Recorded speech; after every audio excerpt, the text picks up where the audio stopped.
Friends அனைவருக்கும் வணக்கம். வாங்க இன்னைக்கு நம்ம வீட்டில் ஹோம்மேடு கேட்டரிங் சர்வீஸில் என்ன செய்யலான்றதை நம்ம பார்க்கலாம். இன்னைக்கு நம்ம வீட்டில் ஒரு சூப்பரான மஷ்ரூம் கிரேவியும் சப்பாத்தி தான் நான் பண்ண போகிறேன். அதுக்கு தேவையான பொருள் மஷ்ரூம் கட் பண்ணி க்ளீன் பண்ணி வச்சுருக்கேன், வெங்காயம், தக்காளி, அதுக்கப்புறமா பட்டை, லவங்கம், அதுக்கு தேவையான மசாலா, இஞ்சி பூண்டு பேஸ்ட்டு, அப்புறம் தேங்காய் அரைச்சி வச்சுருக்கேன். நம்ம வாங்க இப்போ வீடியோக்குள்ளே போகலாம்.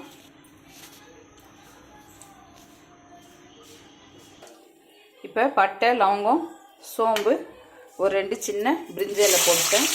அடுத்ததாக வெங்காயம் சேர்த்துக்கலாம். வெங்காயம் நல்லா பொன்னிறமாக வதங்கி வரணும். நல்லா வதக்கி எடுத்துக்கலாம். இன்றைக்கி செவ்வாய்க்கிழமை இல்லைங்களா, பூஜைலாம் முடிச்சுட்டு நான் சமைக்கிறதுக்கு லேட் ஆகிடுச்சு. இல்லை பையன்தான் கேமரா எடுப்பான். அவனுக்கு ஸ்கூல் டைம் ஆகுது. அதனால் நானே ஒரு கையில் பிடிச்சிக்கிட்டு தான் உங்களுக்கு நான் வீடியோ போடுறேன். வெங்காயம் நல்லா பொன்னிறமாக வதங்கணும். நல்லா வதங்கட்டும். அடுத்ததாக ஒரு ஸ்பூன் 1.5 ஸ்பூன் இஞ்சி பூண்டு பேஸ்ட்டு நம்ம சேர்த்துக்கலாம்.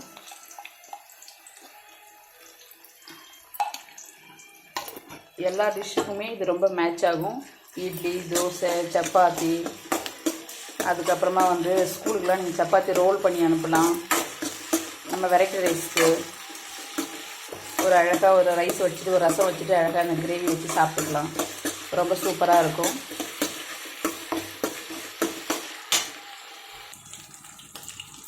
வெங்காயம் வதங்கிடுச்சு. ஒரு 2 பச்சை மிளகாய் 2ஆக உடச்சி நான் சேர்த்துக்கிறேன். ஏன்னா முழுசாக அப்படியே போட்டிங்கன்னா எண்ணெயில் போட்டிங்கன்னா டப்புன்னு வெடிச்சிடும். அது கரெக்டாக பார்த்தீங்கன்னாக்கா நம்ம பேஸ்ட்டில் தான் படும். அது கொஞ்சம் உடச்சி போட்டுக்கிட்டிங்கன்னா அது வெடிக்காது. நம்ம வெங்காயம் நல்லா இஞ்சி பூண்டு பேஸ்ட்டெல்லாம் நல்லா வதங்கிடுச்சு. இந்த ஸ்டேஜில் மீடியம் சைஸ் 2 தக்காளி கட் பண்ணிக்கிறேன், அதை சேர்த்துக்கிறேன். சேர்த்துட்டு நல்லா ஒரு முறை கலந்து கொடுத்துருங்க.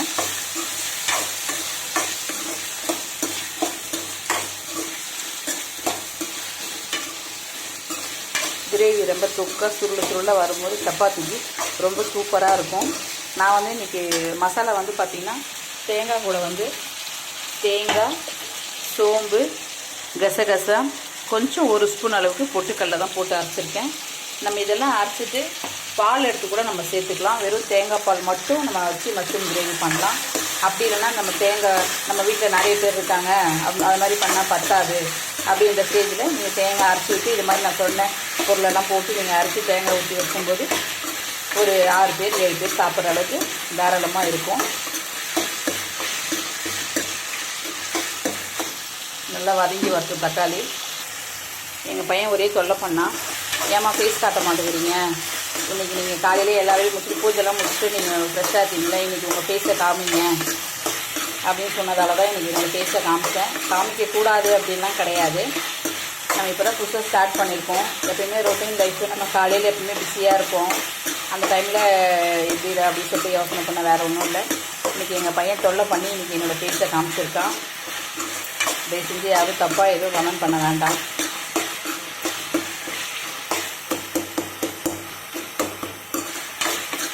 எப்பயும் நம்ம வீட்டில் இப்படி தான் இருப்போம்.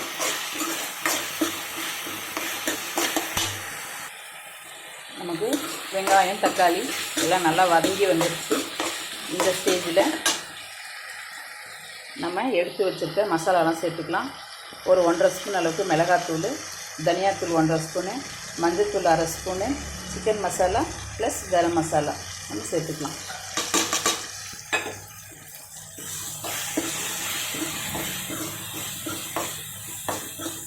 நல்லா ஒரு முறை கலந்து கொடுத்துக்கலாம்.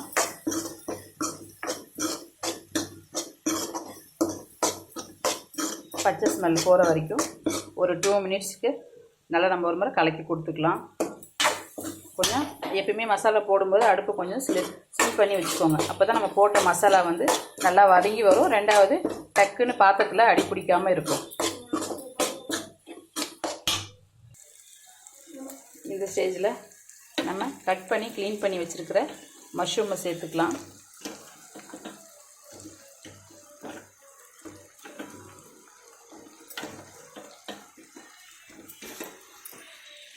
வெயிட் லாஸ் பண்ணுற சகோதரிகள் அனைவருமே நிறைய மஷ்ரூம் சேர்த்துக்கிட்டிங்கனாக்கா உங்களுக்கு நல்லா நம்ம உடம்புல இருக்கிற கெட்ட கொலஸ்ட்ரால்லாம் குறையும், வெயிட்டு நல்லா உங்களுக்கு குறையும்.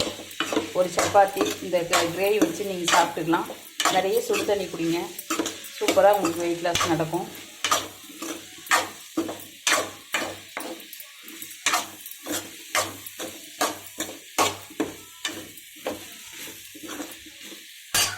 நல்லா கொஞ்சம் வதங்கி வரட்டும்.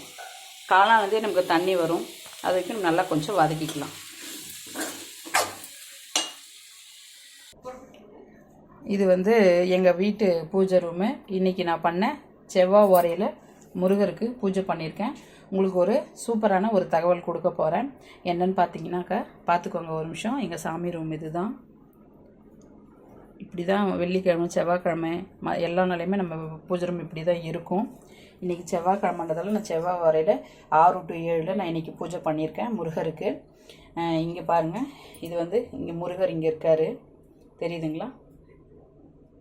முருகர் இங்கே இருக்கார். அடுத்து சூப்பரான ஒரு வேல். நம்ம வெத்தலை தீபம் தான் இன்றைக்கி போட்டிருக்கோம், நெய் ஊற்றி வெத்தலை தீபம் போட்டிருக்கோம். உங்களுக்கு கடன் பிரச்சனை, குழந்தைங்களுக்கு உடம்பு சரியில்லை, நல்ல வேலை இல்லை, வீட்டில் மனசுக்கு நிம்மதி இல்லை, ரொம்ப சந்தோஷமாக இல்லை, நிறைய பிரச்சனையில் இருக்கிறோம், நிறைய கடன் பிரச்சனை இருக்கும், மனசுக்கு நிம்மதி இல்லாத ஒரு லைஃப்பை நம்ம வாழ்ந்துட்டுருக்கோம், வீட்டில் தினம் தினம் பிரச்சனையாக இருக்குது அப்படின்னு நினைக்கிறவங்க, என்னோடய அன்பு சகோதரிகளே அனைவருக்கும் நான் ஒரு தகவல் சொல்கிறேன். முருகர் கண்டிப்பாக வந்து ரொம்ப மிகவும் சக்தி வாய்ந்த ஒரு கடவுள் பார்த்திங்கன்னா நம்ம முருகப்பெருமான் தான். அவர் வந்து பார்த்திங்கனாக்கா அவருக்காக வேண்டிக்கிட்டு 11 ரூபாய் காயின் நான் ஒரு சிகப்பு கலர் துணியில் கட்டி எடுத்து வச்சுருக்கேன். நம்ம 6 வாரம் தொடர்ந்து நம்ம இது மாதிரி வெத்தலை தீபம் போட்டுட்டு, இது மாதிரி பாருங்கள் 6 வெத்தலை நான் இந்த தாம்பளை தட்டில் கீழே வந்து பார்த்திங்கன்னா ஒரு சக்கரம் போட்டிருக்கேன். அதில் சரவண பவ அப்படின்றத நம்ம எழுதணும். எழுதிட்டு இது மாதிரி நீங்கள் ரெடி பண்ணிடணும்.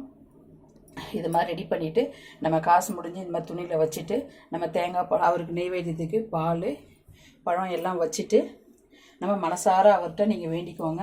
தொடர்ந்து 6 வாரம் நாங்கள் இதே மாதிரி பூஜை பண்ணிட்டு 7வது வாரம் இந்த நம்ம முடிச்சு வச்சுருக்க காணிக்கையை கொண்டு போய் முருகருக்கு உண்டியில் சேர்த்துருங்க. கோயிலுக்கு முருகர் கோயிலுக்கு செவ்வாய்க்கிழமை அன்னைக்கு முருகர் கோயிலுக்கு போயிட்டு யார் பேரில் கடன் நிறையா இருக்கோ அவங்க பேரில் நீங்கள் சாமிக்கிட்ட உங்கள் பேரை சொல்லி ஒரு அர்ச்சனை பண்ணிட்டு வாங்க. தொடர்ந்து நான் உண்மையிலே சொல்கிறேங்க, தொடர்ந்து 6 வாரம் முடிச்சு 7வது வாரத்துக்குள்ளே நீங்கள் நினச்சது கண்டிப்பாக நடக்கும். முருகப்பெருமான் நடத்தி கொடுப்பாரு. உங்கள் எல்லாருக்காகவும் கண்டிப்பாக நான் வேண்டிக்கிறேன், மனசார நான் வேண்டிக்கிறேன். என்னோடய சப்ஸ்கிரைபர் எல்லாரும் வாழ்க்கையில் நல்லா இருக்கணும், மென்மேலும் ஒரு நல்ல பொசிஷனுக்கு அவங்க போகணும்னு நான் மனசார வேண்டிக்கிறேன். நீங்கள் எல்லோரும் கண்டிப்பாக சாமி கும்பிட்டுக்கோங்க, வேண்டிக்கோங்க. உங்களுக்காகவும் நான் ப்ரே பண்ணிக்கிறேன், எனக்காகவும் நீங்கள் ப்ரே பண்ணிங்க. கண்டிப்பாக இந்த பரிகாரம் நீங்கள் வீட்டில் பண்ணி பாருங்கள். செவ்வாய் வாரம் வந்து பார்த்தீங்கன்னா இப்போ 6 to 7, அதுக்கப்புறம் மதியம் 1 to 2, திருப்பி சாயந்தரம் 6 to 7 இருக்குது. இந்த மாதிரி நேரத்தில் நீங்கள் செவ்வாய் வாரம் தொடர்ந்து பண்ணிட்டு பாருங்கள். அடுத்து நீங்களே சொல்வீங்க. அடுத்து உங்களுக்கு இருக்கிற பிரச்சனைகள் கண்டிப்பாக அந்த 7வது வாரத்துக்குள்ளே கண்டிப்பாக உங்களுக்கு நிவர்த்தி ஆகும். நான் கண்டிப்பாக செவ்வாய்க்கிழமை தான் சொல்கிறேன், எல்லாருமே ட்ரை பண்ணி பாருங்கள். இப்போது நம்ம மஷ்ரூம் கிரேவி எப்படி இருக்குன்றதை நம்ம போய் பார்க்கலாம். மஷ்ரூம் கிரேவி நான் சொன்னால நிறைய தண்ணி விடுன்னு சொல்லிட்டு நிறைய தண்ணி விட்டுருக்கு.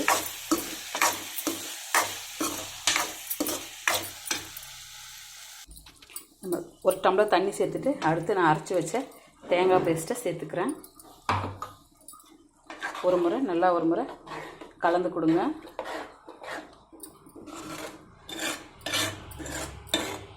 இன்றைக்கி வந்து நான் சாப்பிட மாட்டேன், மதியம் ஒரு பொழுது மதியம் தான் லஞ்சு தான் எடுத்துப்பேன். நாளைக்கு அமாவாசை வேறு வருது.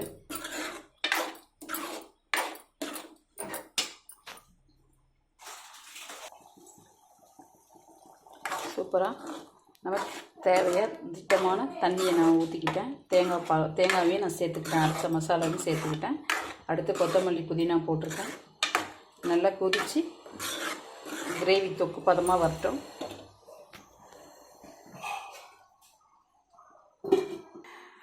அன்பு சகோதரிகளே, அடுத்து உங்களுக்கு இன்னும் ஒரு ஆன்மீக தகவலும் சொல்ல விரும்புகிறேன். நாளைக்கு வந்து இன்றைக்கி சாயந்தரம் 6 மணிக்கு வந்து அமாவாசை பிறக்குது. நாளைக்கு சாயந்தரம் வரைக்கும் நம்மளுக்கு அமாவாசை இருக்குது. நீங்கள் இந்த டைமில் நீங்கள் வந்து வீட்டில் வந்து இப்போ நகைலாம் வந்து நம்ம பேங்க்கில் வச்சுட்ருக்கோம் இல்லையா, நகைகள்லாம் மீட்கிறதுக்காக ஒரு ஐடியா சொல்கிறேன் உங்களுக்கு. நீங்கள் வந்து உங்கள் வீட்டில் ஒரு மஞ்சள் கலர் துணி, புது துணி எடுத்துக்கோங்க. அதில் ஒரு கைப்பிடி கல்லுப்பு வச்சுக்கோங்க. அதில் 1 ரூபா நாணயம், 1 ரூபா வைக்கலாம், 5 ரூபா வைக்கலாம், 11 ரூபா வைக்கலாம், 9 ரூபா வைக்கலாம். இது மாதிரி உங்களுக்கு என்ன விருப்பமோ அதில் ஒரு லவங்கம் ஒன்று வச்சுக்கோங்க. உங்களால் முடிஞ்சால் ஒரு சின்ன வெள்ளி காயின் வைங்க, இல்லைனா தங்கம் இருந்துச்சுன்னா தங்கம், ஏதாச்சும் ஒன்று வைங்க போதும். இது மாதிரி நீங்கள் வச்சிங்க அப்படின்னா வச்சுட்டு அதில் எல்லாம் ஒன்றா சேர்த்து அந்த துணியில் வச்சு ஒரு மூட்டை மாதிரி கட்டிட்டு நம்ம வீட்டு வாசலில், சரிங்களா, நம்ம வீட்டு வாசப்படியில் ஒரு பக்கமாக நீங்கள் கட்டிட்டு மனசார வேண்டிக்கிட்டு நீங்கள் பூஜை பண்ணுங்கள். அடுத்து வர அமாவாசைக்குள்ளே உங்களுக்கு வந்து நகை கடன் தீரும். அட்லீஸ்ட் அந்த நகை கொஞ்சமாவது இன்ட்ரெஸ்டாவது கட்டுவீங்க, அந்த நகையை பாதியாவது மீட்பீங்க. இது மாதிரி ஒரு விஷயம் உங்களுக்கு நடக்கும். நீங்கள் மனசார பிரார்த்தனை பண்ணிக்கோங்க. அடுத்து திரும்பவும் அமாவாசை வரும்போது அதை எடுத்து அதை வந்து நம்ம ஓடுற தண்ணியில் அதை நம்ம கல் உப்பை கொட்டிட்டு திருப்பி அதே மாதிரி அந்த துணியை அலசி போட்டு பண்ணிவிட்டு நீங்கள் திருப்பி அதை ஒவ்வொரு அமாவாசை தொடர்ந்து அதுமாரி பண்ணிகிட்டே வருங்க. உங்களுக்கு இருக்கிற எல்லா பிரச்சனையுமே தீர்ந்து வரும். இது என்னோட ஒரு சின்ன ரிக்வெஸ்ட்டு தான் உங்களுக்காக நான் சொல்கிறது. இது வந்து எங்கள் சின்ன பையன் ஸ்கூலுக்கு பாருங்களேன், அவனே வந்து குளிச்சுட்டு வந்து அவனே பவுடர் அடித்து அவன் பட்டை பாருங்களேன் எவ்வளோ அழகாக போட்டிருக்கான்.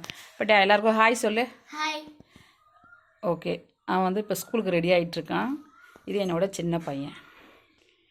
இது என்னோட பெரிய பையன். இன்றைக்கி செவ்வாய்க்கிழமை இல்லைங்களா, அதனால் குளிச்சுட்டு வந்து பட்டை போட்டு பொட்டு வச்சுட்டுருக்கார் அவர். இவன் பேர் ரக்ஷகன். இவன் 9th படிக்கிறான். ஒரு ஹாய் சொல்லப்பட்டு. எங்கள் பசங்க ரொம்ப கூச்சப்படுறாங்க, வெக்கப்படுறாங்க.